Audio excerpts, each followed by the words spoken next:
പിതാവിന്റെയും പുത്രന്റെയും പരിശുദ്ധാത്മാവിന്റെയും നാമത്തിൽ ആമേൻ.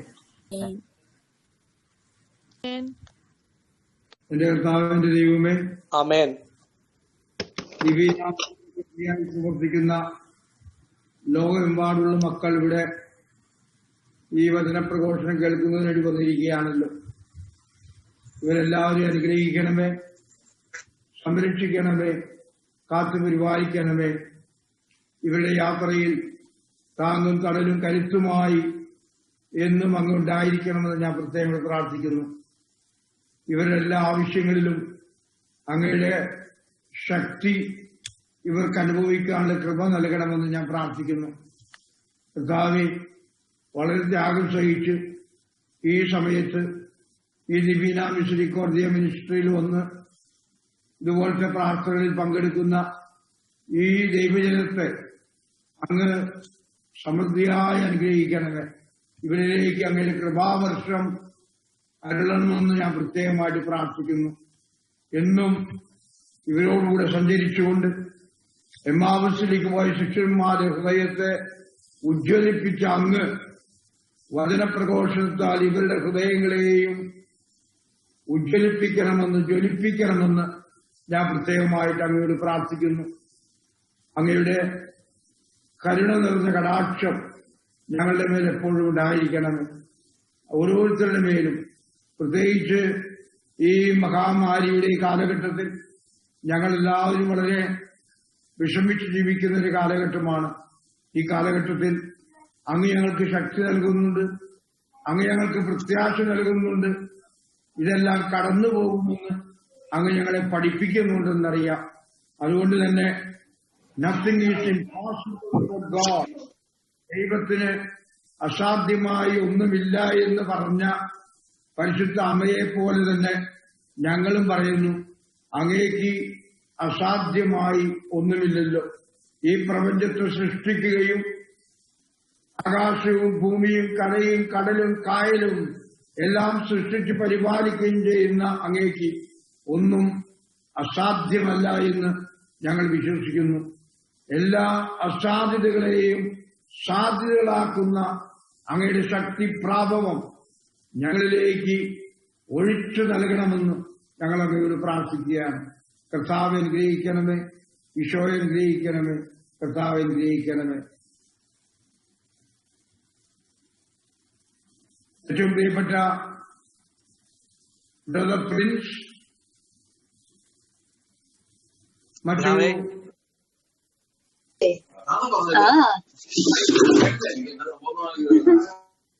ഹലോ, കേൾക്കാം പിതാവേ, കേൾക്കാം. പ്രിയപ്പെട്ട ബ്രദർ പ്രിൻസ്, പ്രിയപ്പെട്ട സഹോദരി സഹോദരന്മാരെ, നിങ്ങൾക്കെല്ലാവർക്കും I wish a happy new year. ഈ വർഷം നിങ്ങൾക്കെല്ലാവർക്കും അനുഗ്രഹത്തിന്റെ വർഷമായിരിക്കട്ടെ എന്ന് ഞാൻ പ്രത്യേകമായി പ്രാർത്ഥിക്കുകയാണ്. നമ്മളെ ഭയപ്പെടുത്തുന്ന പലതുമുണ്ട്. കോവിഡ് രോഗം, അതുപോലെ മറ്റു പ്രശ്നങ്ങളൊക്കെ നമുക്കുണ്ടെന്നറിയാം. എങ്കിലും നമ്മളെല്ലാവരെയും കാത്തു പരിപാലിക്കുന്നവൻ നമ്മുടെ കൂടെ ഉണ്ട് എന്നുള്ള വിശ്വാസം നമ്മളെ മുന്നോട്ട് പോകാനായിട്ട് പ്രേരിപ്പിക്കുകയാണ്. അതുകൊണ്ട് ഈ വർഷം ദൈവാനുഗ്രഹത്തിന്റെ, ദൈവ സാന്നിധ്യത്തിന്റെ, ദൈവം സംസാരിക്കുന്നതിന്റെ, ദൈവത്തിന്റെ ഇടപെടലുകളുടെയൊക്കെ വർഷമായിരിക്കട്ടെ. സമാധാനവും സന്തോഷവും ആനന്ദവും എല്ലാം നൽകി ദൈവം നിങ്ങളെയും നിങ്ങളുടെ കുടുംബത്തെയും നിങ്ങളുടെ പ്രവർത്തനങ്ങളെയും അനുഗ്രഹിക്കട്ടെ എന്ന് ഞാൻ പ്രത്യേകമായി പ്രാർത്ഥിക്കുന്നു. ഈ ജനുവരി മാസം ഒന്നാമത്തെ ദിവസം ഇവിടെ വരാനും നിങ്ങളോടൊപ്പം സംസാരിക്കുവാനും കഴിഞ്ഞത് വലിയൊരു ദൈവാനുഗ്രഹമായി ഞാൻ കണക്കാക്കുകയാണ്. എന്നെ ഇവിടേക്ക് ക്ഷണിച്ച പ്രിൻസിനെയും മറ്റു സംഘാടകരെയും ഞാൻ പ്രത്യേകം നന്ദിയോടെ ഓർക്കുന്നു. നിങ്ങളെല്ലാവരെയും ദൈവം പ്രത്യേകം അനുഗ്രഹിക്കട്ടെ. വളരെ ചെറിയ ചെറിയ കാര്യങ്ങൾ പറയാനാണ് ഞാൻ ആഗ്രഹിക്കുന്നത്. ഈ പുതുവർഷത്തിൽ നിങ്ങളുടെ ജീവിതത്തെ കരുപ്പിടിപ്പിക്കുന്നതിന് വേണ്ടി ഞാൻ ഏതാനും ചില ബൈബിൾ വാക്യങ്ങൾ പറയാൻ ആഗ്രഹിക്കുകയാണ്. നിങ്ങൾക്ക് വളരെ സുപരിചിതമായിട്ടുള്ള ടെക്സ്റ്റുകളായിരിക്കും ഇത്. എങ്കിലും ഒന്നുകൂടി ഓർമ്മിക്കാൻ വേണ്ടി ഞാൻ ഇന്ന് നിങ്ങളോട് പറയുകയാണ്. ഒന്നാമത്തേത് റോമാക്കാർക്ക് എഴുതിയ ലേഖനം 1-ാം അധ്യായം 7-ാം വാക്യമാണ്. അവിടെ പറയുന്നത്, നിങ്ങൾ ദൈവത്തിന്റെ സ്നേഹഭാജനങ്ങളാണ്. You are God's beloved. You are loved by God. എന്തെല്ലാം നമ്മുടെ ജീവിതത്തിൽ നടന്നാലും എന്നും ഈ വിശ്വാസം നിങ്ങൾക്കുണ്ടായിരിക്കണം. I am loved by God. My children, my wife, my husband, all are loved by God. ആ ഒരു വിശ്വാസം നിങ്ങളിൽ അങ്കുരിക്കാൻ വേണ്ടി ഈ വർഷം ആ വിശ്വാസം നിങ്ങൾക്കുണ്ടായിരിക്കണം. ഓർക്കുക, റോമൻസ് ചാപ്റ്റർ 1:7. രണ്ടാമത്തേതായിട്ട് റോമാക്കാർക്ക് എഴുതിയ ലേഖനം 5-ാം അധ്യായം 5-ാം വാക്യം. Romance chapter 5:5. അവിടെ പറയുന്നത്, ദൈവത്തിന്റെ സ്നേഹം നിങ്ങളുടെ ഹൃദയത്തിലേക്ക് വർഷിക്കപ്പെട്ടിരിക്കുന്നു, അല്ലെങ്കിൽ ചൊരിയപ്പെട്ടിരിക്കുന്നു എന്നാണ്. The love of God has been poured into your heart. നിങ്ങളുടെ ഹൃദയത്തിലേക്ക് അവിടുത്തെ സ്നേഹം വർഷിക്കപ്പെട്ടിരിക്കുന്നു, ചൊരിയപ്പെട്ടിരിക്കുന്നു എന്നാണ്. അപ്പോൾ ദൈവം നമ്മളോട് പറയുന്നത് എല്ലാവരെയും സ്നേഹിക്കുവാനാണ്. പക്ഷേ മറ്റുള്ളവരെ സ്നേഹിക്കാൻ പറയുന്നതിന് മുമ്പ് തന്നെ നമ്മുടെ ഹൃദയത്തിലേക്ക് അവിടുത്തെ സ്നേഹം വർഷിക്കപ്പെട്ടിട്ടുണ്ട്, നിറച്ചിട്ടുണ്ട്, ഡിപ്പോസിറ്റ് ചെയ്തിട്ടുണ്ട് എന്നുള്ളതാണ്. അപ്പോൾ നമ്മൾ ആരും സ്നേഹിക്കാൻ കഴിയാത്തവരല്ല. നമുക്കെല്ലാവരെയും സ്നേഹിക്കാൻ കഴിയും, എല്ലാവരെയും ഉൾക്കൊള്ളാൻ കഴിയും, എല്ലാവരുടെ അടുത്ത് പെരുമാറാൻ സാധിക്കും. കാരണം ദൈവത്തിന്റെ സ്നേഹം നമ്മുടെ ഹൃദയത്തിലേക്ക് വർഷിക്കപ്പെട്ടിരിക്കുകയാണ്. മൂന്നാമതായിട്ട് റോമാക്കാർക്ക് ലേഖനം 8-ാം അധ്യായം 34 മുതൽ വാക്യങ്ങൾ. അവിടെ പറയുന്നത്, nothing can separate you from the love of God. ദൈവത്തിന്റെ സ്നേഹത്തിൽ നിന്ന് ഒരു ശക്തിക്കും നിങ്ങളെ വേർപെടുത്തുവാൻ പറ്റുകയില്ല എന്ന്. അവിടെ വിശുദ്ധ പൗലോസ് പറയുകയാണ്, പഞ്ഞത്തിനോ പടയ്ക്കോ വസന്തയ്ക്കോ ഈ ലോകത്തിലുള്ള ഏതെങ്കിലും ശക്തിക്കോ മറുലോകത്തിലുള്ള ശക്തിക്കോ യാതൊന്നിനും തന്നെ ദൈവത്തിന്റെ സ്നേഹത്തിൽ നിന്ന് നമ്മെ ഒരിക്കലും വേർപെടുത്തുവാൻ പറ്റുകയില്ല എന്ന്. എന്ത് പ്രതിസന്ധികൾ തരണം ചെയ്യേണ്ടി വന്നാലും, എത്ര വലിയ മഹാമാരി നമ്മുടെ ചുറ്റുപാടും വന്നാലും, നമ്മൾ വിശ്വസിക്കണം, ദൈവത്തിന്റെ സ്നേഹത്തിൽ നിന്ന് എന്നെ ഒരിക്കലും ഒരു ശക്തിക്കും വേർപെടുത്തുവാൻ പറ്റുകയില്ല എന്നുള്ളത്. അത്രമാത്രം ശക്തമായ സ്നേഹമാണ് ദൈവത്തിൻ്റെത്. അത് നമ്മുടെ കൂടെ ഉണ്ടെന്നുള്ള ഉത്തമ വിശ്വാസം. അതുപോലെ റോമാക്കാർക്ക് ലേഖനം 8-ാം അധ്യായം 28-ാം വാക്യത്തിൽ പറയുന്നുണ്ട്, ദൈവത്തെ സ്നേഹിക്കുന്നവർക്ക്, അവിടുന്ന് വിളിക്കപ്പെട്ടവർക്ക് എല്ലാം നന്മയ്ക്കായി പരിണമിക്കുന്നു. കഴിഞ്ഞ വർഷങ്ങളിലേക്ക് നമ്മൾ തിരിഞ്ഞു നോക്കുമ്പോൾ പല സംഭവങ്ങളും നമുക്ക് നന്മയ്ക്കായി പരിണമിച്ചിട്ടുണ്ടായിരിക്കും. ഈ വർഷവും ചില സംഭവങ്ങൾ നമ്മൾ കാണുമ്പോൾ നമുക്ക് വിഷമം തോന്നാം. പക്ഷേ അവിടെയൊക്കെ നമ്മൾ ഓർക്കേണ്ടത് എല്ലാം നന്മയ്ക്കായി പരിണമിക്കുമെന്നുള്ളതാണ്. എല്ലാം നന്മയ്ക്കായി പരിണമിക്കുന്ന ദൈവത്തിന് നിങ്ങളെ തന്നെ സമർപ്പിക്കാൻ നിങ്ങൾ കഴിയട്ടെ എന്ന് ഞാൻ പ്രത്യേകമായിട്ട് പ്രാർത്ഥിക്കുന്നു. മറ്റൊന്ന് നിങ്ങളോട് പറയാനുള്ളത്, യെശയ്യാ പ്രവാചകന്റെ പുസ്തകം 49-ാം അധ്യായം 16-ാം വാക്യമാണ്. നിങ്ങൾക്കെല്ലാം സുപരിചിതമായിട്ടുള്ളതാണ്. അമ്മ കുഞ്ഞിനെ മറന്നാലും ഞാൻ ഒരിക്കലും നിന്നെ മറക്കുകയില്ല എന്നുള്ളത് ദൈവം പറയുന്നതാണ്. ഒരു അമ്മയ്ക്ക് കുഞ്ഞിനെ മറക്കാൻ പറ്റുമോ? അഥവാ അമ്മ കുഞ്ഞിനെ മറന്നാലും ഞാൻ ഒരിക്കലും നിന്നെ മറക്കില്ല എന്ന്. അപ്പോൾ ഏത് പ്രതിബന്ധങ്ങളിലും പ്രതിസന്ധികളിലും നമ്മൾക്ക് ശക്തി നൽകുന്ന വചനമാണിത്.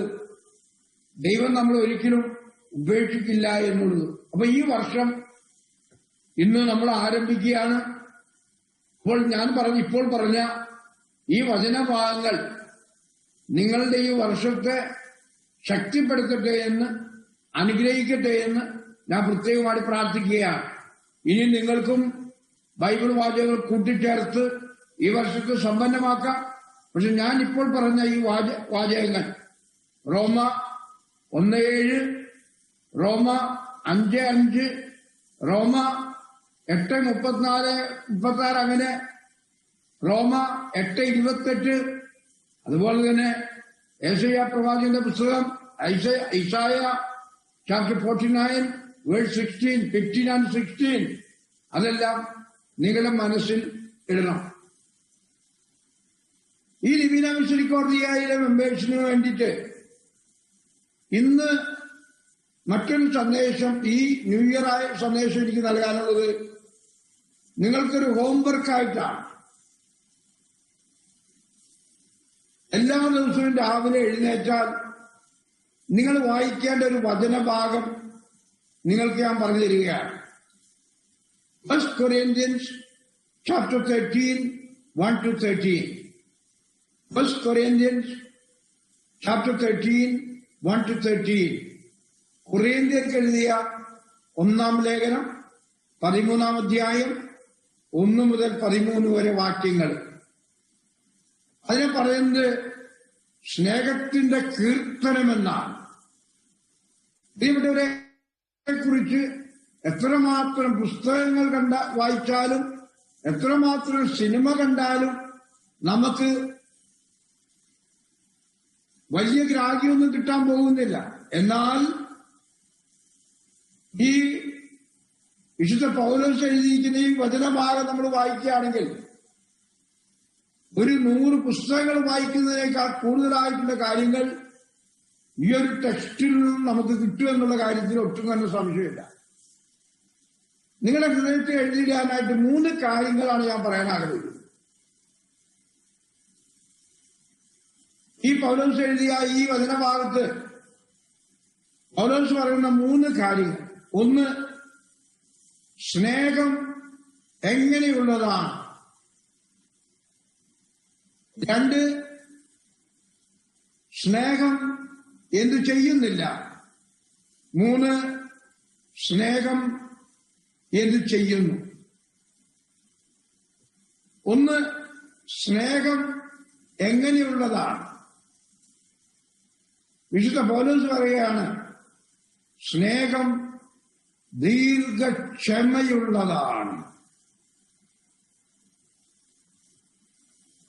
ഇന്നൊരു പുതുവർഷം നമ്മൾ ആരംഭിക്കുമ്പോൾ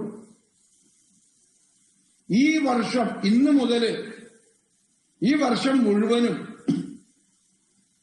നിങ്ങളുടെ ജീവിതത്തിൽ ഏറ്റവും ആവശ്യമായിട്ടുള്ളത് ക്ഷമിക്കുന്ന സ്നേഹമാണ്. ക്ഷമിക്കുന്ന സ്നേഹം നിങ്ങളുടെ ജീവിതത്തിൽ മാംസം ധരിക്കണം. ക്ഷമിക്കുന്ന സ്നേഹം മാംസം ധരിച്ചതാണ് യേശുക്രിസ്തു. ക്ഷമിക്കുന്ന സ്നേഹം മാംസം ധരിച്ചതാണ് ബെത്ലഹേം. അപ്പോൾ ആ ക്ഷമിക്കുന്ന സ്നേഹം നമ്മളുടെ ഹൃദയത്തിലും ഉണ്ടാകുമ്പോൾ, അത് നമ്മുടെ ജീവിതത്തിൽ മാംസം ധരിക്കുമ്പോൾ, നമ്മുടെ ചുറ്റുപാടിൽ ഒരു പുതിയ ലോകവും പുതിയ ആകാശവും നമുക്ക് സൃഷ്ടിക്കാനായിട്ട് സാധിക്കും. നിങ്ങളുടെ കുടുംബ ബന്ധങ്ങളിൽ എന്തെങ്കിലും പ്രശ്നമുണ്ടോ? ക്ഷമിക്കുവാൻ പഠിക്കുക. നിങ്ങളുടെ കൂട്ടുകാർ തമ്മിൽ എന്തെങ്കിലും വിഷമങ്ങളുണ്ടോ? ക്ഷമിക്കുവാൻ പഠിക്കുക. എവിടെ ആയാലും ക്ഷമിക്കുന്ന സ്നേഹത്തിനാണ് ഏറ്റവും പ്രധാനപ്പെട്ടത്. അപ്പൊ സ്നേഹം ദീർഘക്ഷമയുള്ളതാണ്. ഇന്ന് നിങ്ങൾക്കറിയാം, ലോകത്തിന്റെ പലയിടങ്ങളിലും പല പ്രശ്നങ്ങളൊക്കെ നടക്കുന്നുണ്ട്. ഒരുപക്ഷെ ആ ഭരിക്കുന്നവരോ അല്ലെങ്കിൽ ഭരണത്തിലിരിക്കുന്നവരോ ഒന്ന് തോറ്റുകൊടുത്താൽ മതി, ഒന്ന് ക്ഷമിക്കുവാൻ പഠിച്ചാൽ മതി, ആ പ്രശ്നങ്ങളൊക്കെ തരണം ചെയ്യാൻ സാധിക്കും. ചില കുടുംബങ്ങളിൽ ചിലപ്പോൾ ഭാര്യാഭർത്തൃ ബന്ധങ്ങൾ തകർന്നു പോകാറുണ്ട്. അതിന്റെ മുഖ്യ കാരണം ക്ഷമിക്കുവാൻ പറ്റുന്നില്ല എന്നുള്ളതാണ്. ക്ഷമിക്കുന്ന സ്നേഹം നിങ്ങളുടെ ഹൃദയത്തിലേക്ക് നിങ്ങൾ കൊണ്ടുവരണം. ഈ കോണ്ടെക്സ്റ്റില് നമ്മുടെ മാർപ്പാപ്പ പറഞ്ഞിട്ടുള്ള 3 വാക്കുകൾ നിങ്ങൾക്കറിയാമായിരിക്കും, നിങ്ങൾ ഉപയോഗിക്കുന്നുണ്ടായിരിക്കും. എങ്കിലും വീണ്ടും ഞാൻ ഓർമ്മപ്പെടുത്തുകയാണ്. ഈ വർഷം മുഴുവനും നിങ്ങൾ എവിടെ ആയിരിക്കുന്നു അവിടെയൊക്കെ ഈ 3 വാക്കുകൾ നിങ്ങൾ ഉപയോഗിക്കണം. നമ്മുടെ ഫ്രാൻസിസ് പാപ്പ നമ്മളെ പഠിപ്പിച്ചിട്ടുള്ളതാണ്. എന്തൊക്കെയാണ് ആ വാക്കുകൾ? Thank you, sorry, please. Thank you, sorry, please. ഈ വർഷം എല്ലാത്തിനും നന്ദി പറയുന്നവരായി നമ്മൾ ഓരോരുത്തരും ചെയ്യണം. നമ്മൾ ദൈവത്തോട് പ്രാർത്ഥിക്കണം, give me a heart of gratitude. നന്ദിയുടെ ഒരു ഹൃദയം എനിക്ക് നൽകണമെന്ന്. ആരോടൊക്കെയാണ് നന്ദി പറയേണ്ടത്? ദൈവത്തോട് നന്ദി പറയണം. ഈ ഭൂമിയിലെ എല്ലാ മനുഷ്യരോടും നന്ദി പറയണം.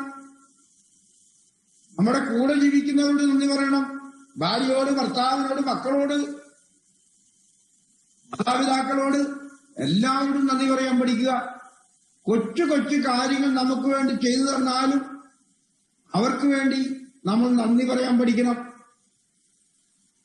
ബോബി ജോസ് കട്ടിക്കാട് എന്ന് പറയുന്ന നമ്മുടെ വൈദികൻ, അദ്ദേഹം പറയുന്നുണ്ടായിരുന്നു, നമ്മൾ ജനിച്ചത് മുതൽ മരണം വരെ നമ്മുടെ കല്ലറയില് ഒരു തുള്ളി മണ്ണിടുന്നവർ വരെ നമ്മുടെ നന്ദി അർഹിക്കുന്നില്ലേ എന്ന്.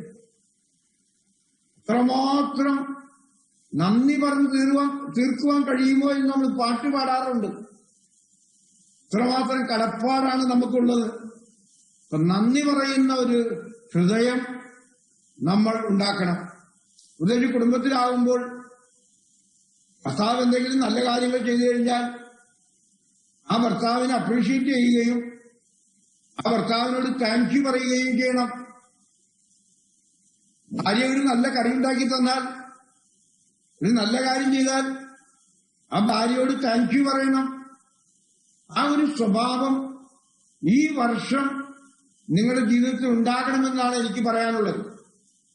നന്ദി പറയുന്ന സ്വഭാവം നിങ്ങൾക്ക് ഉണ്ടായിരുന്നിരിക്കാം, പക്ഷെ ഇക്കൊല്ലം അത് കൂടുതൽ ശക്തിയോടെ നിങ്ങളുടെ ഓരോരുത്തരുടെയും ജീവിതത്തിൽ ഉണ്ടാകട്ടെ എന്നാണ് ഞാൻ ആശംസിക്കുന്നത്. അപ്പോൾ താങ്ക് യു എന്ന് പറഞ്ഞ് പഠിക്കുക. വലിയ കാര്യങ്ങൾക്ക് വേണ്ടി മാത്രമല്ല നന്ദി പറയേണ്ടത്, കൊച്ചു കൊച്ചു കാര്യങ്ങൾ. ദൈവത്തിൽ പറയുന്നത് ഗോഡ് ഓഫ് സ്മോൾ തിങ്സ് എന്നാണ്. കൊച്ചു കൊച്ചു കാര്യങ്ങളുടെ ദൈവം. ഈ കൊച്ചു കൊച്ചു കാര്യങ്ങളാണ് നമ്മുടെ ജീവിതത്തെ ഏറ്റവും സന്തോഷപ്രദമാക്കുന്നത്. അതിനൊക്കെ ദൈവത്തോട് നന്ദി പറയുക, മനുഷ്യരോട് നന്ദി പറയുക. രണ്ടാമത്തെ വാക്ക് സോറിയാണ്. മാപ്പ് ചോദിക്കുക. ഇപ്പൊ കുടുംബ ബന്ധത്തിലാണെങ്കിൽ ഭർത്താവിനെ ഭാര്യ ഏതെങ്കിലും തരത്തിൽ വേദനിപ്പിക്കുമെങ്കിൽ സോറി ചോദിക്കണം, പറയണം.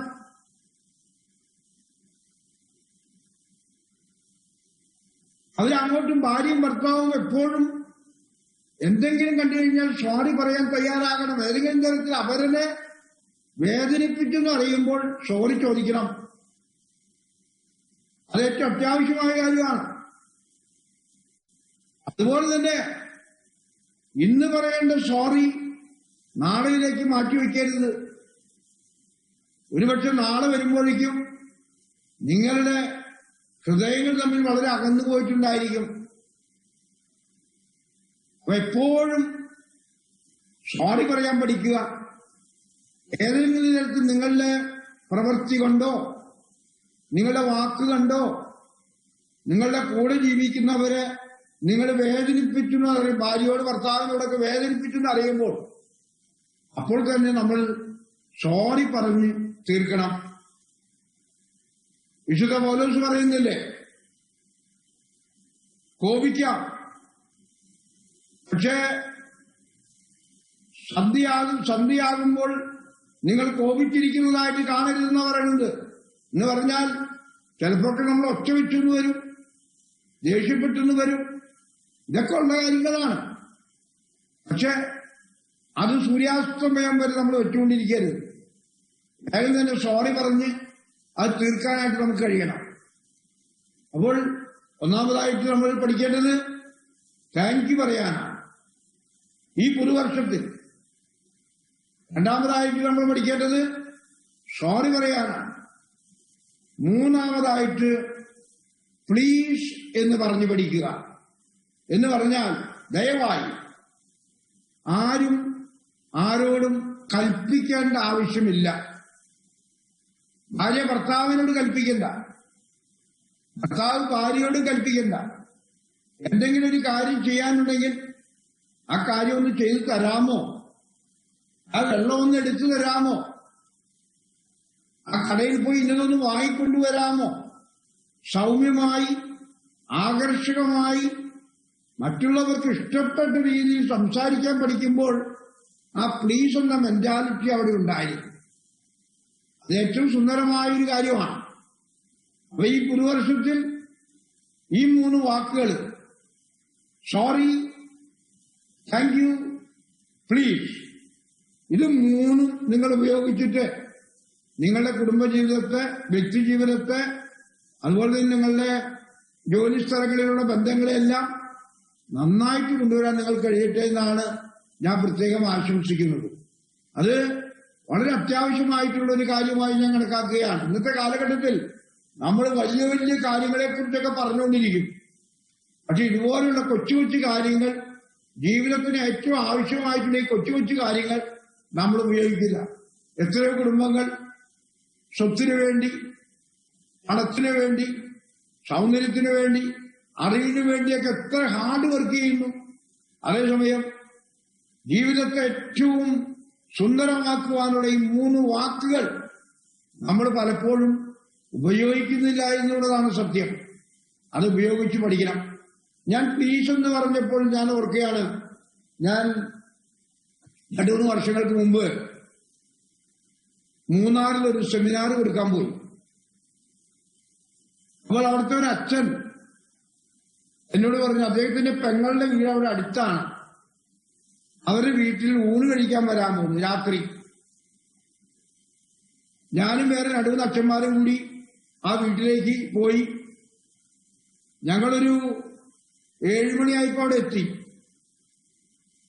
അപ്പോൾ അവിടുത്തെ കുടുംബനാഥൻ, അതായത് ഭർത്താവ്, ഞങ്ങളുടെ ഒപ്പം ഇരുന്ന് സംസാരിക്കുകയാണ്. എന്നാൽ ഭാര്യ അടുക്കളയിൽ ജോലി ചെയ്യുകയാണ്, ഭക്ഷണപദാർത്ഥങ്ങൾ ഉണ്ടാക്കിക്കൊണ്ടിരിക്കുന്നു. 7:30 ആയിക്കഴിഞ്ഞപ്പോൾ ആ സ്ത്രീ ഒരു ജഗ് വെള്ളവുമായിട്ട് ഡൈനിങ് റൂമിലേക്ക് വന്നു. ഞങ്ങൾ അതിന്റെ അടുത്താണ് ഇരിക്കുന്നത്. ആ ജഗ്ഗിലെ വെള്ളം മേശപ്പുറത്ത് വെച്ചതിന് ശേഷം അവളുടെ ഭർത്താവിനെ അവൾ വിളിക്കുകയാണ്. അപ്പ ആ കോഴിക്കറി ഒന്ന് എടുത്തുകൊണ്ട് വരുമോ? ഇയാൾ ഇവിടുന്ന് എഴുന്നേറ്റ് ഒറ്റ ഓട്ടമാണ്. ഓടിപ്പോയി അയാൾ കോഴിക്കറി എടുത്തുകൊണ്ട് വന്നു. വീണ്ടും പറഞ്ഞു, പപ്പ ആ പപ്പടം ഒന്ന് എടുത്തുകൊണ്ട് പോവാ. പപ്പ മീൻകറി ഒന്ന് എടുത്തുകൊണ്ട് പോവാ, പപ്പ ആ കറി ഒന്ന് ചോറെടുത്തുകൊണ്ട് പോവാ, ഓരോന്ന് എടുത്തുകൊണ്ട് വരാൻ പറയുമ്പോൾ അയാൾ ഓടിപ്പോയി അതെല്ലാം എടുത്തുകൊണ്ട് വരികയായിരുന്നു. ഞാൻ ഓർത്ത് എന്തുകൊണ്ടാണ് ആ മനുഷ്യൻ ഇത്ര സ്നേഹത്തോടെ എഴുന്നേറ്റ് ഓടിയത്? അതിന് മുഖ്യ കാരണം അത്ര ആകർഷകമായിട്ടാണ് ആ ഭാര്യ ഭർത്താവിനെ വിളിക്കുന്നത്. പപ്പാ അത് എടുത്തുകൊണ്ട് വരാമോ? അതേസമയം ആ ഭാര്യ ആ ഭർത്താവിനോട് കൽപ്പിക്കുകയായിരുന്നെങ്കിൽ ഒരുപക്ഷെ അദ്ദേഹം അത്ര വേഗത്തിൽ പോയി എടുത്തുകൊണ്ട് വരില്ല. ഞാൻ എന്നിട്ട് ആ സ്ത്രീയോട് ചോദിച്ചു, എന്താണ് ഭർത്താവിനെ പപ്പ എന്ന് വിളിക്കുന്നതെന്ന്. അപ്പോൾ അവൾ എന്നോട് പറഞ്ഞു, അത് മക്കളൊക്കെ വിളിക്കുന്നത് പപ്പാന്നാണ്, അതുകൊണ്ട് ഞാനും അദ്ദേഹത്തെ പപ്പാന്ന വിളിക്കുന്നതെന്ന് പറഞ്ഞു. നിങ്ങൾക്കും വേണമെങ്കിൽ വിളിച്ചു തുടങ്ങാവുന്നതാണ്. അപ്പോൾ എത്രമാത്രം വശ്യമായിട്ട്, എത്രമാത്രം സ്നേഹമായിട്ട് നമ്മൾക്ക് മറ്റുള്ളവരോട് പെരുമാറാൻ സാധിക്കുന്നുവോ അത്രമാത്രം ഉന്നത വിജയമായിരിക്കും നമ്മുടെ ജീവിതത്തിലും മറ്റുള്ളവരുടെ ജീവിതത്തിലും ഉണ്ടായിരിക്കുക. അപ്പൊ നമ്മൾ പറഞ്ഞുകൊണ്ടിരിക്കുന്നത് 1 Corinthians chapter 13, 1-13. ഒന്നാമത്തെ സന്ദേശം ഇതാണ്: സ്നേഹം എങ്ങനെയുള്ളതാണ്? ഞാൻ പറഞ്ഞു, സ്നേഹം ദീർഘക്ഷമയുള്ളതാണ്. ഞാനത് വിശദീകരിച്ചു നിങ്ങളോട്. ക്ഷമിക്കുന്ന സ്നേഹത്തെക്കുറിച്ച് നിങ്ങൾക്കറിയാം. ഞാൻ പറഞ്ഞു, അതോടൊപ്പം തന്നെ നമ്മൾ പഠിക്കേണ്ട 3 വാക്കുകൾ: താങ്ക് യു, സോറി, പ്ലീസ്. ഈ വർഷം നിങ്ങളിത് ഉപയോഗിച്ചുകൊണ്ടിരിക്കണം. ഇനി രണ്ടാമതായിട്ട് ഈ ലേഖനത്തിൽ പറയുന്നത്, വിശുദ്ധ പൗലോസ് പറയുന്നത്, സ്നേഹം എന്ത് ചെയ്യുന്നില്ല. സ്നേഹം കോപിക്കുന്നില്ല, അഹങ്കരിക്കുന്നില്ല, സ്വാർത്ഥം വെച്ചു പുലർത്തുന്നില്ല, അസൂയപ്പെടുന്നില്ല, അനുചിതമായി പെരുമാറുന്നില്ല, മറ്റുള്ളവരുടെ നാശം ആഗ്രഹിക്കുന്നില്ല. ഇങ്ങനെയുള്ള കാര്യങ്ങളൊക്കെ വിശുദ്ധ പൗലോസ് വളരെ വിശുദ്ധമായിട്ട് നമ്മോട് പറയുന്നു. അപ്പൊ ഞാൻ പറഞ്ഞു, ഡെയിലി ഈ സുവിശേഷ ഭാഗം നിങ്ങൾ വായിക്കണമെന്ന്. നിങ്ങളെല്ലാ ദിവസവും ഇത് രാവിലെ എഴുന്നേറ്റ് വായിച്ചു കഴിയുമ്പോൾ കോപിക്കണമെന്ന് തോന്നുമ്പോൾ നിങ്ങളുടെ മനസ്സിലേക്ക് വരും, ഇന്ന് ബൈബിളിൽ വായിച്ചതല്ലേ കോപിക്കണ്ടെന്ന്, ഇന്ന് ബൈബിളിൽ വായിച്ചതല്ലേ അസൂയപ്പെടണ്ടെന്ന്, ഇന്ന് ബൈബിളിൽ വായിച്ചതല്ലേ സ്വാർത്ഥം പാടില്ല എന്ന്. അപ്പൊ നമ്മൾ അതിൽ നിന്നൊക്കെ പിന്മാറാൻ ശ്രമിച്ചുകൊണ്ടിരിക്കും. അപ്പൊ നമ്മൾ ഈ വായന എല്ലാ ദിവസവും പ്രഭാതത്തിൽ നടത്തുകയാണെങ്കിൽ തീർച്ചയായിട്ടും അത് ഏറ്റവും ഉപകാരപ്രദമായിരിക്കും. മൂന്നാമതായിട്ട് വിശുദ്ധ പൗലോസ് പറയുന്നത്, സ്നേഹം എന്തു ചെയ്യുന്നു? സ്നേഹം എല്ലാം വിശ്വസിക്കുന്നു, എല്ലാം പ്രത്യാശിക്കുന്നു, എല്ലാത്തിനെയും ഉൾക്കൊള്ളുന്നു, എല്ലാത്തിനെയും സ്വീകരിക്കുന്നു. അത്തരത്തിലുള്ള സ്നേഹമാണ് നമ്മുടെ ജീവിതത്തിൽ നമ്മൾ വളർത്തി പ്രത്യാശിക്കുകയും വിശ്വസിക്കുകയും ചെയ്യുന്ന സ്നേഹം നമ്മളുടെ ജീവിതത്തിൽ എപ്പോഴും ഉണ്ടായിരിക്കണം. അപ്പൊ ഈ 3 കാര്യങ്ങൾ നിങ്ങൾ ഒരിക്കലും മറക്കരുത്. ഈ വർഷം നിങ്ങളുടെ ജീവിതത്തെ കരുപ്പിടിപ്പിക്കുന്നതിന്, ഈ വർഷം നിങ്ങളുടെ ജീവിതം ധന്യമാക്കുന്നതിന്, ഈ വർഷം നിങ്ങളുടെ ജീവിതത്തിൽ സമാധാനവും ഐശ്വര്യവും സന്തോഷവും ആനന്ദവും എല്ലാം ഉണ്ടാകുന്നതിന് വേണ്ടി ഞാൻ പറഞ്ഞു തരുന്ന ഒരു വിദ്യയാണിത്. 3 കാര്യങ്ങൾ. സ്നേഹം എങ്ങനെയുള്ളതാണ്? സ്നേഹം എന്തു ചെയ്യുന്നില്ല? സ്നേഹം എന്തു ചെയ്യുന്നു? അപ്പോൾ ഈ കാര്യങ്ങൾ നിങ്ങൾ ഓർത്തിരിക്കണം പ്രിയപ്പെട്ടവരെ. അതുപോലെ തന്നെ മറ്റൊരു കാര്യം കൂടി ഇതിനോട് അനുബന്ധിച്ചുകൊണ്ട് പറയാൻ ഞാൻ ആഗ്രഹിക്കുന്നത്, ഉണ്ണീശോ പിറന്നത് ബത്ലഹേമിലാണ്. ബത്ലഹേം എന്ന വാക്കിന്റെ അർത്ഥം അപ്പത്തിന്റെ ഭവനമെന്നാണ്. അപ്പത്തിന്റെ ഭവനത്തിൽ പിറന്ന് മാനവരാശിക്ക് ജീവന്റെ അപ്പമായി തീർന്നവനാണ് യേശുക്രിസ്തു. ഈ ബത്ലഹേം നമ്മളെ പഠിപ്പിക്കുന്ന ഒരു വലിയ പാഠമുണ്ട്. ശരിക്കും പറഞ്ഞാൽ ദൈവം കുനിഞ്ഞ, ദൈവം ചെറുതായ, ദൈവം എളിമപ്പെട്ട, ദൈവം സ്വയം ശൂന്യവൽക്കരിച്ച ഇടമാണ് ബത്ലഹേം. നമുക്ക് തരുന്ന പാഠം എന്താണ്? ഈ മനുഷ്യരാശി നിലനിൽക്കണമെങ്കിൽ കുനിയുവാൻ, എളിമപ്പെടാൻ, ചെറുതാകാൻ മനുഷ്യർ പഠിക്കണം. ഒരു കുടുംബജീവിതം സ്നേഹത്തോടെ മുന്നോട്ട് പോകണമെങ്കിൽ കുനിയുവാൻ, ചെറുതാകാൻ, എളിമപ്പെടാൻ, സ്വയം ശൂന്യവൽക്കരിക്കാൻ പഠിക്കണം. ഒരു സൗഹൃദ ബന്ധം നിലനിർത്തണമെങ്കിൽ ചെറുതാകാൻ, കുനിയാൻ, സ്വയം ശൂന്യവൽക്കരിക്കാൻ കഴിയണം. അപ്പോൾ ബത്ലഹേം അല്ലെങ്കിൽ ദൈവത്തിന്റെ മനുഷ്യാവതാരം നമ്മളെ പഠിപ്പിക്കുന്ന ഏറ്റവും വലിയ പാഠം നമ്മൾ ചെറുതാകണം എന്നാണ്. ഈ ചെറുതാകലിലൂടെ മാത്രമേ ലോക സമാധാനം ഉണ്ടാക്കാൻ സാധിക്കുള്ളൂ. ഈ ചെറുതാകലിലൂടെ മാത്രമേ കുടുംബ സമാധാനം ഉണ്ടാക്കാൻ സാധിക്കുള്ളൂ. ഈ ചെറുതാകലിലൂടെ മാത്രമേ രാജ്യത്തും മറ്റുള്ള എല്ലാ ഇടങ്ങളിലും സമാധാനവും ഐശ്വര്യവും ഉണ്ടാക്കാനായിട്ട് സാധിക്കുള്ളൂ. അപ്പോൾ ഈ ദൈവം ചെറുതായെങ്കിൽ നമ്മൾ ചോദിക്കേണ്ട ചോദ്യം ഇതാണ്: ദൈവം ചെറുതായെങ്കിൽ എനിക്കെന്തുകൊണ്ട് ചെറുതായിക്കൂടാ? ആ ചെറുതാകൽ, mentality of becoming small, little, ആ ചെറുതാകലിന്റെ ആറ്റിറ്റ്യൂഡ്, ക്യാരക്ടർ നമ്മൾ ബത്ലഹേമിൽ നിന്ന് പഠിക്കണം. നിങ്ങളത് ജീവിതത്തിൽ നിന്ന് പരീക്ഷിച്ചു നോക്കൂ. ചെറുതായി നോക്കൂ, കുനിഞ്ഞു നോക്കൂ, ദൈവപ്പെട്ടു നോക്കൂ. നിങ്ങളുടെ ജീവിതം ഏറ്റവും സന്തോഷപ്രദമായി തീരുമെന്നുള്ള കാര്യത്തിൽ ഒട്ടും തന്നെ സംശയമില്ല. പലപ്പോഴും കുനിയുവാൻ, ചെറുതാകാൻ, എളിമപ്പെടാൻ കഴിയാത്ത മനുഷ്യരാണ് കുടുംബജീവിതത്തെയും മറ്റു ജീവിതങ്ങളെയും ഒക്കെ തകർത്ത് തരിപ്പണമാക്കുന്നത്. മറിച്ച് നമ്മൾക്ക് ആ മനോഭാവം, ആ ആറ്റിറ്റ്യൂഡ് ഉണ്ടെങ്കിൽ ഏറ്റവും മനോഹരമായിട്ട് നമുക്ക് മുന്നോട്ട് കൊണ്ടുപോകാൻ സാധിക്കും.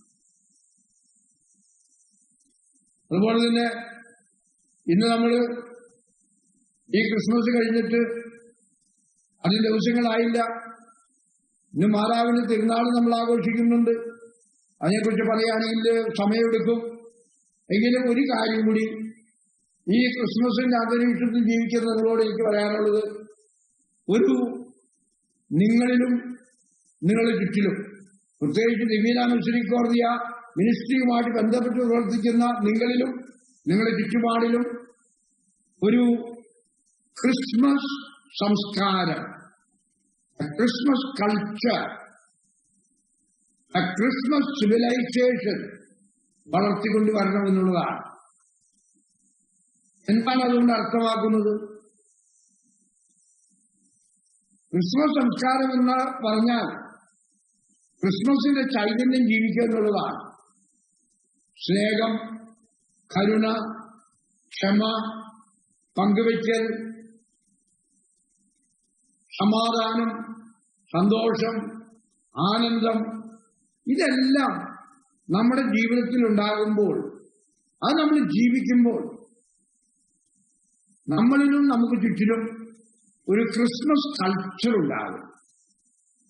ഇപ്പൊ ദിവ്യന മിഷനറി കോളനിയിലുള്ള ഓരോ മെമ്പേഴ്സും ഒരു ക്രിസ്മസ് കൾച്ചർ, ഒരു ക്രിസ്മസ് സിവിലൈസേഷൻ വളർത്തിക്കൊണ്ടുവരാൻ വേണ്ടി ശ്രമിക്കണം. അതാണ് എനിക്ക് പ്രത്യേകമായിട്ട് പറയാനുള്ളത്. ഇവിടെ വരെ ഞാൻ ധാരാളം കാര്യങ്ങൾ ഇന്ന് പറഞ്ഞ് നിങ്ങളെ തലയിൽ കൂടുതൽ കാര്യങ്ങൾ പറഞ്ഞ് ഏൽപ്പിക്കുന്നില്ല. ഇന്ന് പറഞ്ഞതിന്റെ ചുരുക്കം ഞാൻ ഒന്നും കൂടി പറയാൻ ആഗ്രഹിക്കുകയാണ്. ഞാൻ ആദ്യം പറഞ്ഞത് 5 ബൈബിൾ വാചകങ്ങളാണ്.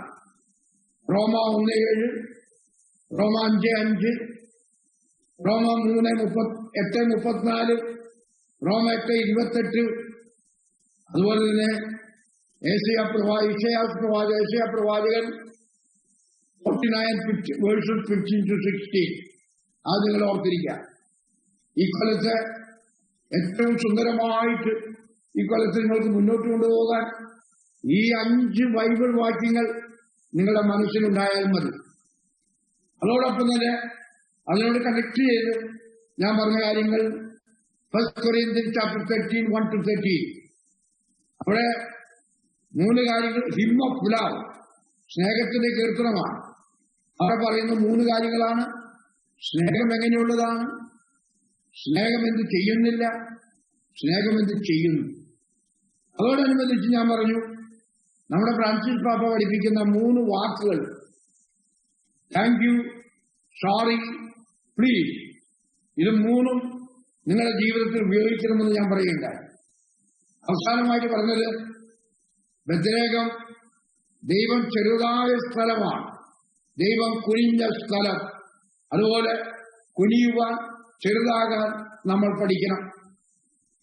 ഈ ഡിവൈന മിസറിക്കോർഡിയയിലെ എല്ലാ മെമ്പേഴ്സും ഒരു ക്രിസ്മസ് സംസ്കാരം, അതായത് ക്രിസ്മസിന്റെ ചൈതന്യം ജീവിതത്തിൽ പകർത്തി ജീവിച്ച് ക്രിസ്മസിന്റെ സംസ്കാരം അവരുടെ കുടുംബങ്ങളിലും അവരുടെ ചുറ്റുപാടിലും വളർത്തിക്കൊണ്ടുവരാനായിട്ട് നോക്കണം. അപ്പോൾ നിങ്ങളുടെ പ്രസ്ഥാനം ഏറ്റവും നന്നായിട്ട് മുന്നോട്ട് പോയിട്ട് ഞാൻ പ്രാർത്ഥിക്കുകയാണ്. ഈ ഡിവൈന മിസറിക്കോർഡിയ മിനിസ്ട്രി വഴിയായിട്ട് ധാരാളം പേർക്ക് ധാരാളം അനുഗ്രഹങ്ങൾ ലഭിച്ചുകൊണ്ടിരിക്കുന്നു. കാരണം സമയത്തും അസമയത്തൊക്കെ ആയിട്ട് എത്രയോ പേരാണ് ലോകമെമ്പാടും പ്രാർത്ഥിച്ചുകൊണ്ടിരിക്കുന്നത്. ഈ മിനിസ്ട്രിയിൽ തന്നെ വേറെ പല പ്രാർത്ഥനാ ഗ്രൂപ്പുകളുണ്ട്. ആ പ്രാർത്ഥനാ ഗ്രൂപ്പുകൾ കൂടി ചേർന്ന് പ്രാർത്ഥിക്കുകയാണ്. പ്രാർത്ഥനയുടെ ഒരു മിനിസ്ട്രിയാണ് നമ്മൾ നടത്തിക്കൊണ്ടിരിക്കുന്നത്. ഈ പ്രാർത്ഥനയുടെ മിനിസ്ട്രി അപ്പോൾ ചോദിക്കും, നിങ്ങളൊക്കെ പ്രാർത്ഥിച്ചിട്ട് കോവിഡ് മാറ്റാൻ പറ്റിയോ? നിങ്ങളൊക്കെ പ്രാർത്ഥിച്ചിട്ട് ഈ കോവിഡിന് അല്പമെങ്കിലും ക്ഷയിച്ചു വരുത്താൻ പറ്റും? പ്രിയപ്പെട്ടവരെ, ഒരുപക്ഷെ നിങ്ങളുടെയൊക്കെ പ്രാർത്ഥന കൊണ്ടായിരിക്കും ഇത്രമാത്രം ഈ രോഗം വ്യാപിക്കാതെ വന്നിട്ടുള്ളത്. നിങ്ങളുടെ പ്രാർത്ഥനയുടെ ശക്തി കൊണ്ടായിരിക്കും ഇന്ന് പലർക്കും ഈ രോഗം വരാതിരുന്നിട്ടുള്ളത്. അപ്പോൾ നമ്മൾ ഈ രോഗത്തെ പ്രാർത്ഥിച്ച് പ്രാർത്ഥിച്ച് ബന്ധിക്കുന്നുണ്ട്. ആ ബന്ധനം ബന്ധിക്കല് അവിശ്വാസികൾക്ക് മനസ്സിലാവില്ല. വിശ്വാസത്തിന്റെ കണ്ടുകൊണ്ട്, വിശ്വാസത്തിന്റെ വെളിച്ചം കൊണ്ട് നമ്മൾ കാണുകയാണെങ്കിൽ മനസ്സിലാക്കാൻ സാധിക്കും. ലോകമെമ്പാടും ഒത്തിരി പേർ പ്രാർത്ഥിക്കുന്നു. ഇന്ന് ഉദാഹരണമായിട്ട് കേരളത്തിൽ, നമ്മുടെ കൊച്ചു കേരളത്തെ എടുത്ത് നോക്കിക്കഴിഞ്ഞിട്ടുണ്ടെങ്കിൽ എല്ലാ സ്ഥലങ്ങളിലും ആരാധനയുണ്ട്, ജപമാലയുണ്ട്, കരുണക്കൊന്തയുണ്ട്, മറ്റ് പ്രാർത്ഥനകൾ, നൊവേനകളുണ്ട്, മറ്റ് പ്രാർത്ഥനകളെല്ലാം ഉണ്ട്. ഈ പ്രാർത്ഥനയൊക്കെ നടത്തിയിട്ടും ഈ കോവിഡിനെ തുരുത്താൻ നിങ്ങൾക്ക് കഴിഞ്ഞിട്ടില്ലല്ലോ എന്നാണ് ചിലരുടെ ചോദ്യം. പക്ഷെ ഒന്ന് ഓർക്കണം, നമ്മുടെ ഈ പ്രാർത്ഥനയുടെ ശക്തി കൊണ്ടായിരുന്നിരിക്കണം ഇത്രമാത്രം ഈ ചെറിയ ചെറിയ ആളുകൾ മാത്രം വന്നുകൊണ്ട്, കുറച്ച് ആളുകൾ മാത്രം വന്ന് ഈ രോഗം മാറിപ്പോകുന്നത്. പ്രാർത്ഥന നമ്മളെ പിടിച്ചു നിർത്തുന്നുണ്ട്. പ്രാർത്ഥന നമുക്ക് സൗഖ്യം നൽകുന്നുണ്ട്. പ്രാർത്ഥന ഈ രോഗത്തെ വ്യാപിപ്പിക്കാതെ നോക്കുന്നുണ്ട്. പ്രാർത്ഥിച്ചുകൊണ്ടിരിക്കണം. ആരെന്ത് പറഞ്ഞാലും പ്രാർത്ഥനയ്ക്ക് പ്രാധാന്യം കൊടുത്തിട്ട് നിങ്ങൾ പ്രാർത്ഥിച്ചുകൊണ്ടിരിക്കണം. അപ്പോൾ ഡിവൈന മിസറിക്കോർഡിയ ഇത്ര ഭംഗിയായിട്ട് കൊണ്ടു നടക്കുന്ന ഇതിന്റെ കോർഡിനേറ്ററായ ഫാദർ ജോസിനും ബ്രദർ പ്രിൻസിനും അതുപോലെ മറ്റെല്ലാവർക്കും ഞാൻ പ്രത്യേകം നന്ദി പറയുന്നു. ഞാൻ നിങ്ങൾക്ക് എല്ലാവർക്കും വേണ്ടി പ്രാർത്ഥിക്കുന്നുണ്ട്. നിങ്ങളുടെ ഈ ഡിവൈന മിസറിക്കോർഡിയ മിനിസ്ട്രിയുടെ പേട്രനായിരിക്കാൻ കഴിഞ്ഞതിൽ എനിക്ക് അഭിമാനമുണ്ട്, സന്തോഷമുണ്ട്, ആനന്ദമുണ്ട്. നിങ്ങൾക്ക് വേണ്ടി എല്ലാ ദിവസവും ഞാൻ പ്രാർത്ഥിക്കുന്നവനാണ്. എനിക്ക് വേണ്ടി നിങ്ങളും പ്രാർത്ഥിക്കണമെന്നാണ് എനിക്ക് പ്രത്യേകം പറയാനുള്ളത്. ഇനി ഞാൻ പറഞ്ഞ കാര്യങ്ങൾ കൊച്ചു കൊച്ചു കാര്യങ്ങളാണ് പറഞ്ഞത്. ഈ 2021 ഞാൻ പറഞ്ഞ ഈ കാര്യങ്ങൾ നിങ്ങളുടെ ജീവിതത്തിൽ പ്രാവർത്തികമാക്കി നിങ്ങളുടെ ജീവിതത്തെയും മറ്റുള്ളവരുടെ ജീവിതത്തെയും ധന്യമാക്കാൻ നിങ്ങൾ കഴിയട്ടെ എന്ന് ഞാൻ പ്രത്യേകം പ്രാർത്ഥിക്കുന്നു. ഞാൻ എന്റെ ശ്ലൈഹിക ആശീർവാദം നിങ്ങൾക്ക് ഓരോരുത്തർക്കും ഇപ്പോൾ നൽകുന്നതാണ്. കർത്താവ് നിങ്ങളോടുകൂടെ. അങ്ങയോടുകൂടെ. ദൈവം പുത്രനും പരിശുദ്ധാത്മാവും നിങ്ങളിൽ വന്നണഞ്ഞ് നിങ്ങളിൽ നിന്നും നിലനിൽക്കുമാറാകട്ടെ. ആമേൻ. വചനം പ്രഘോഷിക്കുവിൻ. ആമേൻ. അത്യന്ത പിതാവിന് താങ്ക്സ് ഗിവിംഗ് കൊടുക്കാനായിട്ട് ബഹുമാനപ്പെട്ട ജോസിനെ ക്ഷണിക്കുന്നു. ജോസ.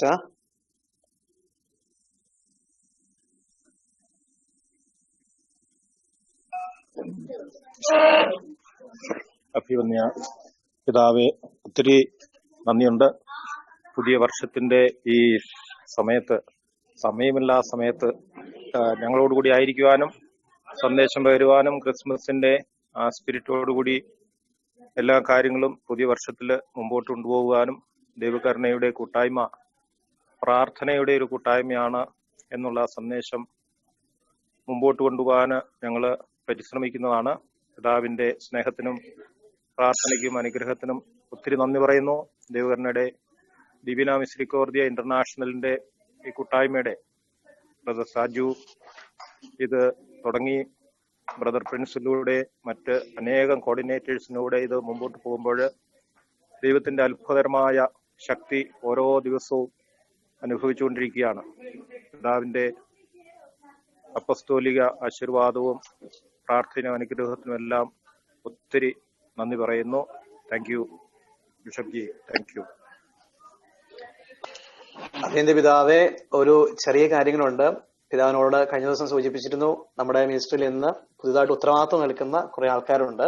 പ്രത്യേകമായി നമ്മുടെ ഇന്ത്യയുടെ കോർഡിനേറ്റർ ആയിട്ട് ഉത്തരവാദിത്വം നിൽക്കുന്ന ബഹുമാനപ്പെട്ട അഗസ്റ്റൻ മേനകരൽ അച്ഛന്, അവിടെ അസിസ്റ്റന്റ് കോർഡിനേറ്റർ ബഹുമാനപ്പെട്ട ജോൺ ബ്രിട്ടോ, കേരളത്തിന്റെ കോർഡിനേറ്റർ ആയിട്ട് doctor Joshi Joseph, Thodupuzha divine ഷെറിനുമായിട്ട് ബന്ധപ്പെട്ട ആത്മീയ ശുശ്രൂഷകൾ അറിയിക്കുന്ന, അതുപോലെ തന്നെ പ്രീച്ചി മിനിസ്ട്രിയുടെ ഉത്തരവാദിത്വം എടുക്കുന്ന ബഹുമാനപ്പെട്ട സിസ്റ്റർ ജെൻസി, അതുപോലെ തന്നെ ഇന്റർനാഷണൽ ഇന്റർസെപ്ഷൻ മിനിസ്ട്രി കോർഡിനേറ്റർ ബഹുമാനപ്പെട്ട ടോണി ബ്രദർ.